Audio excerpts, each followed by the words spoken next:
Good morning everyone. Myself Kausar Momin, 10th standard, subject Science 1, chapter number 10, Space Mission.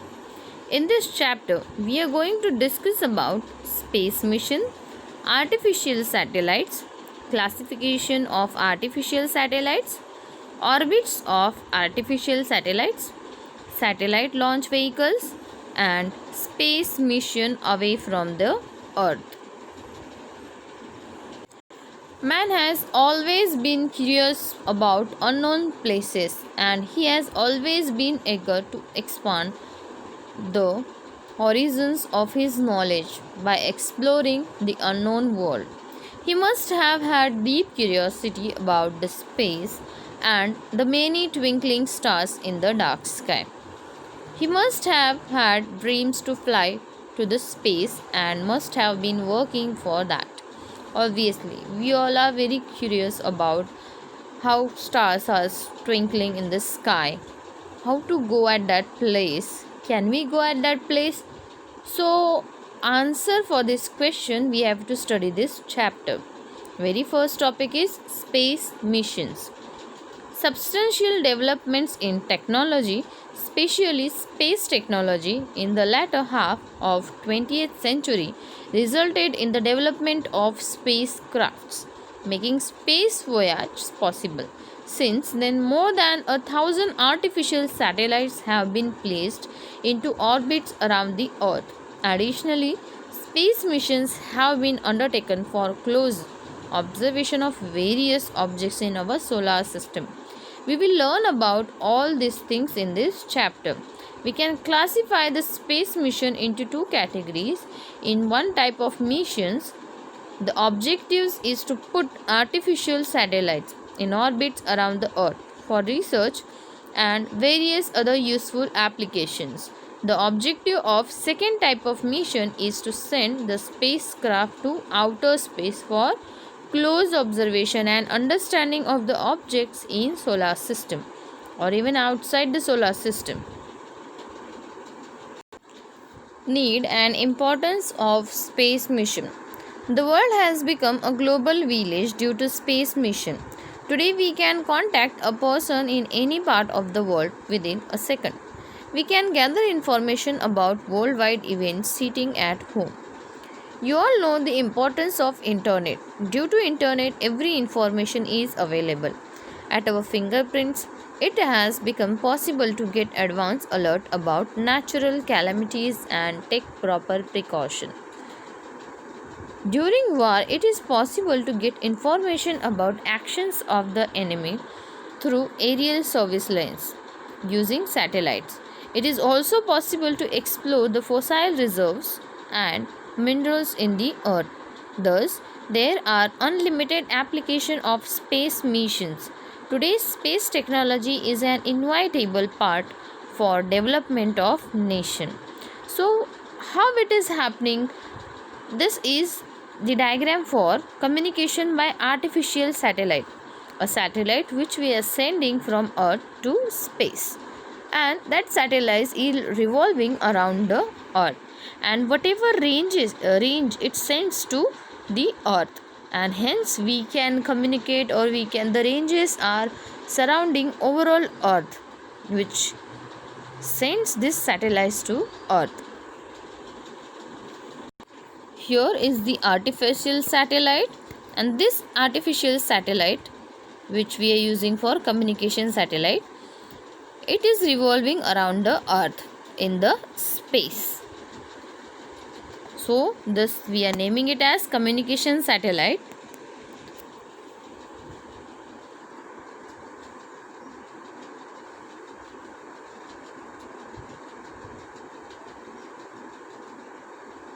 This is principle of satellite communication. You can observe here receiver, earth, transmitter. When this satellite revolves around the earth, at that time it gives an ranges to transmitter, to receiver.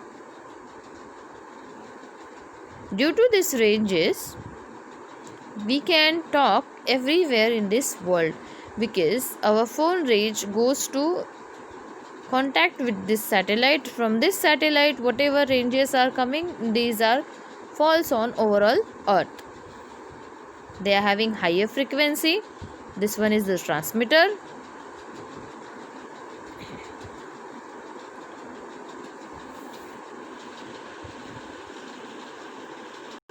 Artificial satellite or natural satellite is an astronomical object orbiting the earth or any other planet. The moon is only the natural satellite of the earth. Some other planets in the solar system have more than one natural satellite. Similarly, if a man-made object revolves around the earth or any other planet in a fixed orbit, is called artificial satellite. As we have seen in the video, artificial satellite, which is man-made. The first artificial satellite was Sputnik, was sent to space by Soviet Union in 1957. Today, more than 1,000 satellites are orbiting the Earth. The satellites works on solar energy. So, solar photovoltaic panels are attached on both sides of these satellites like wings. Instruments are installed in the satellites to receive and transmit signals from and to the earth. As we have seen in the video, the working process is like that. The satellites have various other types of instruments depending on their functions. One such satellite is shown in this figure. Signal transmitted from the earth to the satellite and from satellite to a mobile tower and mobile phone are also shown. These satellites are sent into the space to perform various functions. Depending on their functions, satellites are classified into the categories, but here we don't have to discuss these categories, so please don't do this.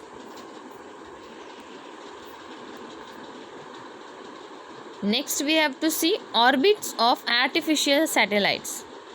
All artificial satellites do not revolve in a similar orbit around the earth. Obviously they are having their ranges, their frequency, so it is not similar. The functions of the satellite decide the height of the satellite's orbit from the earth's surface, the nature of the orbit, and whether the orbit shall be parallel to the equator or making some angle with it. To put the satellite in its proper orbit at specific height above the Earth's surface, the satellite is taken to that height using satellite launcher.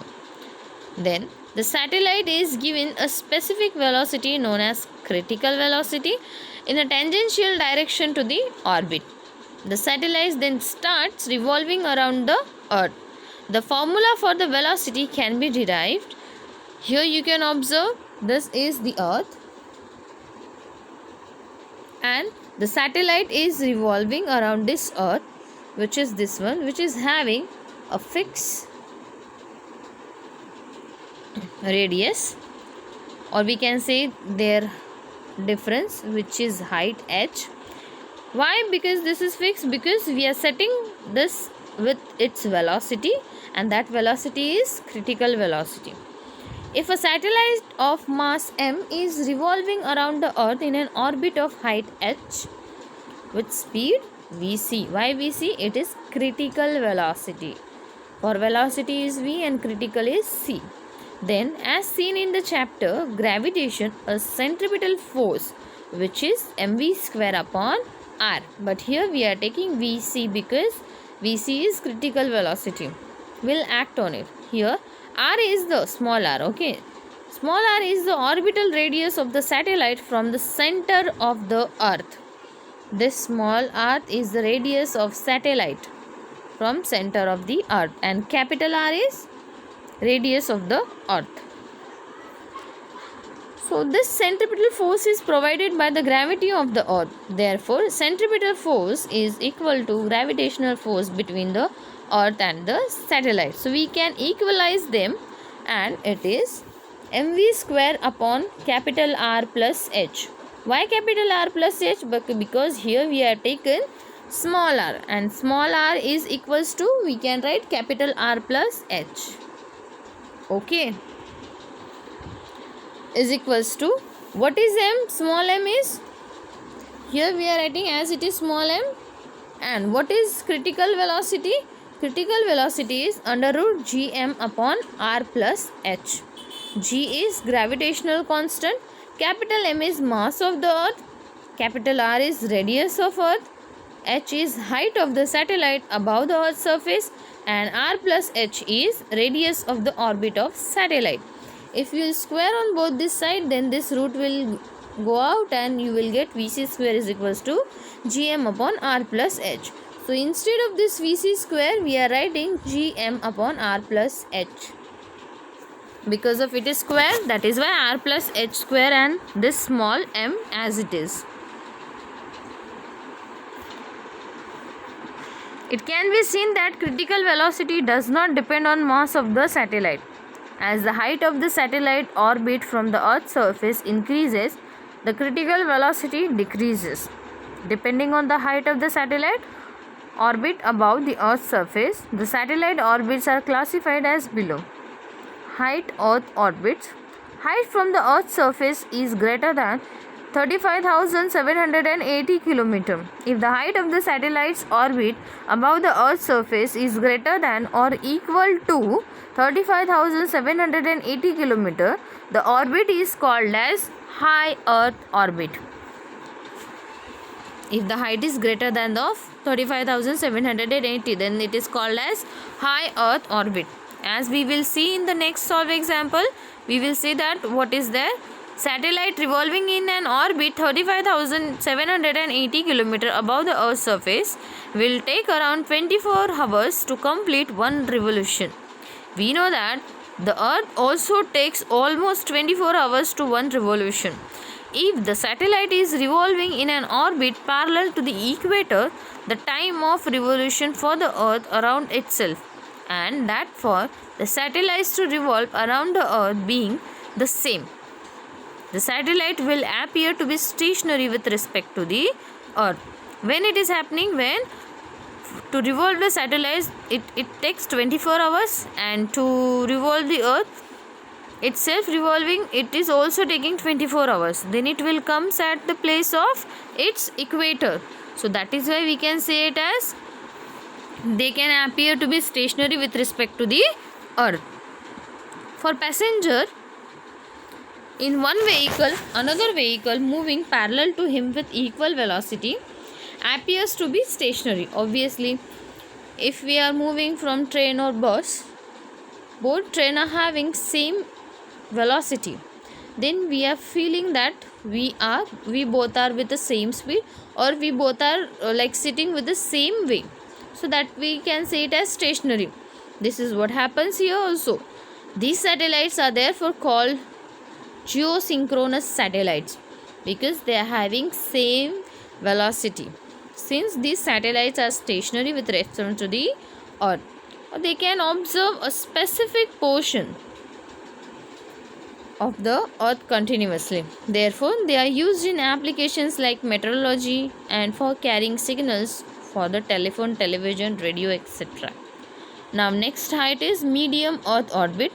Height is above the surface is 2000 km to 35,780 km. Previous height was 35,780 itself, and this height is between almost, it is less than and greater than, it is less than 35,780 and greater than 2000 km.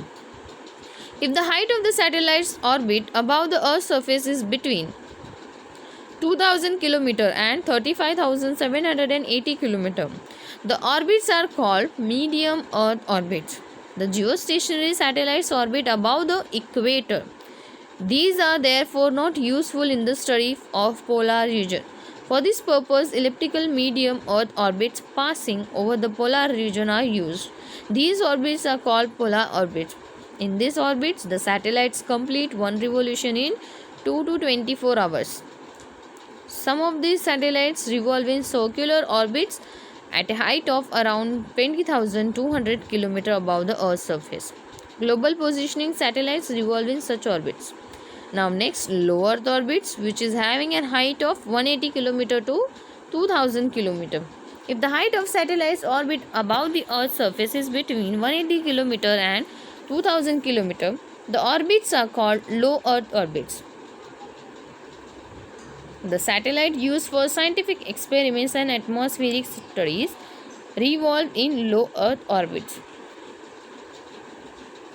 Depending on the height of the orbits, they complete one revolution in around 90 minutes.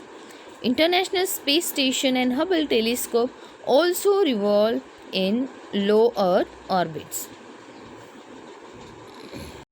You can observe here the diagram for low, mid and high orbits of satellites.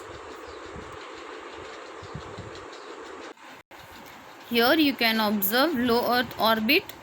See, specifically Earth you can observe very nicely, and the distance of that also you can observe, which is very closer to Earth, which is around 160 to 2000 kilometer, or we can say it as 180 to 2000 kilometer.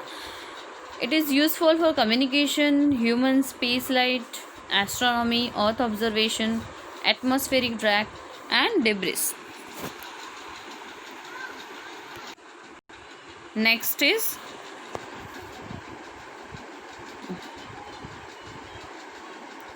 medium Earth orbit. You can observe how much far distance is there. 20,200 kilometer distance is there. It will take to complete revolution for 12-hour orbital period.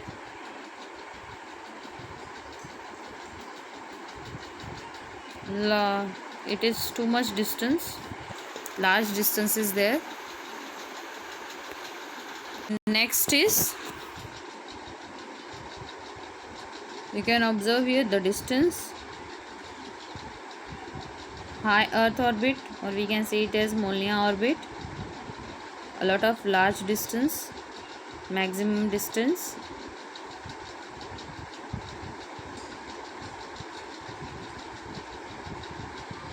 And its nearest point to the Earth is 7378 kilometer.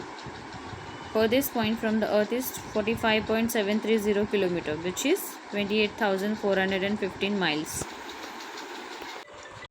Next is satellite launch vehicles. Satellite launch vehicles are used to place the satellites in their specific orbits. The functioning of satellite launch vehicle is based on the Newton's third law of motion. The launch vehicle uses specific type of fuel. The gas produced due to combustion of the fuel expands due to its high temperature and is expelled forcefully through the nozzles at rear side of the launch vehicle. As a reaction of this, a thrust acts on vehicle which drives the vehicle high into the space. The structure of the launch vehicle is decided by the weight of the satellite and the type of satellite orbit. The fuel of the vehicle also depends on these factors. The fuel forms a major portion of the total weight of the launch vehicle. Thus, the vehicle has to carry a large weight of the fuel with it. To overcome this problem, launch vehicles with more than one stage are used. Due to this, the weight of the vehicle can be reduced step by step.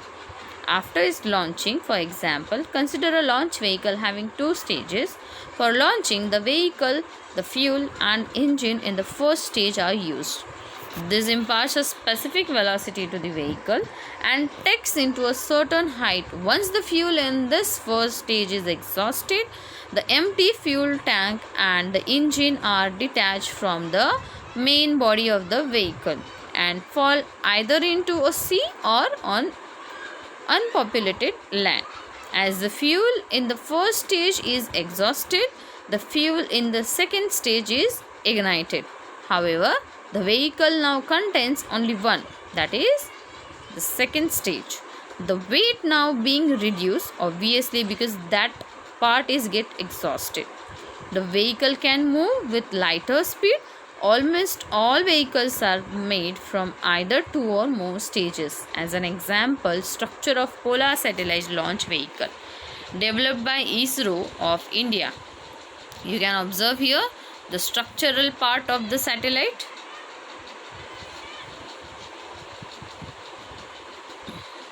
Here You can observe that engine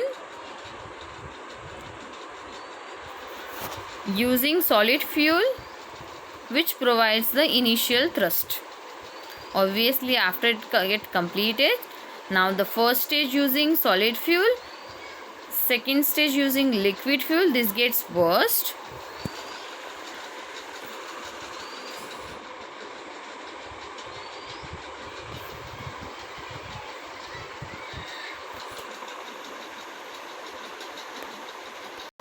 Here you can observe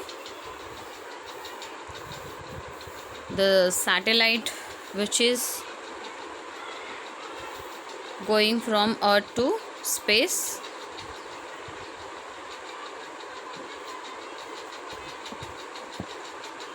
The 6 extra parts are there. They are removing one by one after thrust.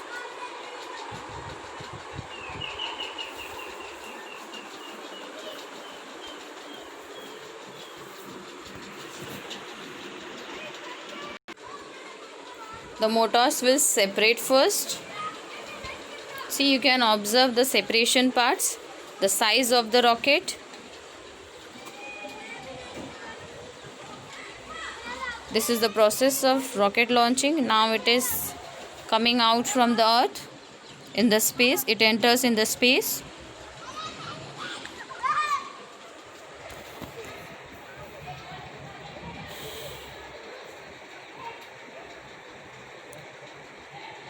First stage will separate and ignite second stage. The second stage is the Vikas engine running liquid fuel.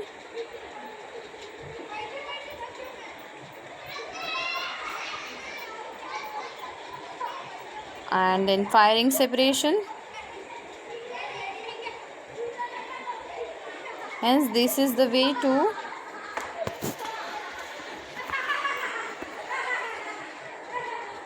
rocket launching.